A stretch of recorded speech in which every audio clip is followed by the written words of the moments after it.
একজন মুসলিম মানুষ নিয়মিত নামাজ পড়ে, দোয়া করে, আল্লাহকে ডাকে, কিন্তু প্রতিদিন ঘর থেকে বের হওয়ার সময় জামা পরা, জুতা পরা, বিসমিল্লাহ বলা এই সাধারণ কাজগুলোতে সুন্নত ভুলে যায়। একদিন এক আলেম বয়ানে বলছিলেন, রাসূলুল্লাহ সাল্লাল্লাহু আলাইহি ওয়াসাল্লাম শুধু নামাজ, রোজা বা হজেই সুন্নত রেখে যাননি, বরং দৈনন্দিন জীবনের ছোট ছোট কাজেও সুন্নত শিক্ষা দিয়ে গেছেন। প্রথমে জামা পরার সুন্নত। হাদিসে এসেছে, রাসূলুল্লাহ সাল্লাল্লাহু আলাইহি ওয়াসাল্লাম জামা, জুতা ও পবিত্রতার কাজে ডান দিক থেকে শুরু করতে পছন্দ করতেন।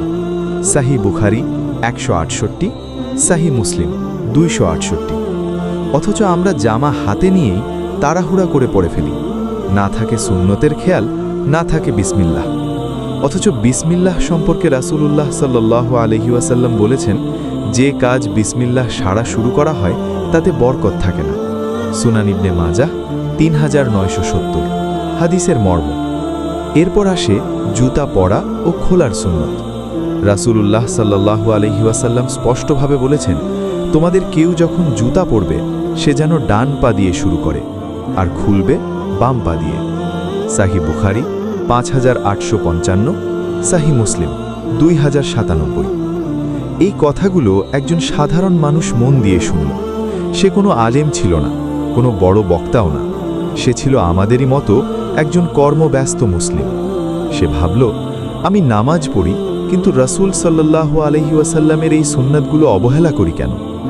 সেই দিন থেকেই সে নিজের জীবনে আমল শুরু করল। জামা পরার সময় বিসমিল্লাহ, ডান দিক দিয়ে শুরু। জুতা পরা, খোলা, সব কিছু সুন্নত অনুযায়ী। কয়েক সপ্তাহ পর সে নিজেই পরিবর্তন অনুভব করল। তার নামাজে আগে যে অস্থিরতা ছিল তা কমে গেল। ইবাদাতে মন বসতে লাগল। কাজে অকারণ টেনশন কমে গেল। অল্প আয়েও সে বরকত অনুভব করতে লাগল। সবচেয়ে বড় কথা, তার হৃদয়ের ভেতর এক ধরনের শান্তি চলে এলো, যেটা সে আগে খুঁজে পেত না। তখন সে বুঝতে পারল, বরকত শুধু বড় আমলে নয়, বরকত লুকিয়ে আছে সুন্নতের আনুগত্যে। যে সুন্নতগুলোকে আমরা ছোট মনে করি, সেগুলোই একদিন জীবনে বড় পরিবর্তন এনে দেয়।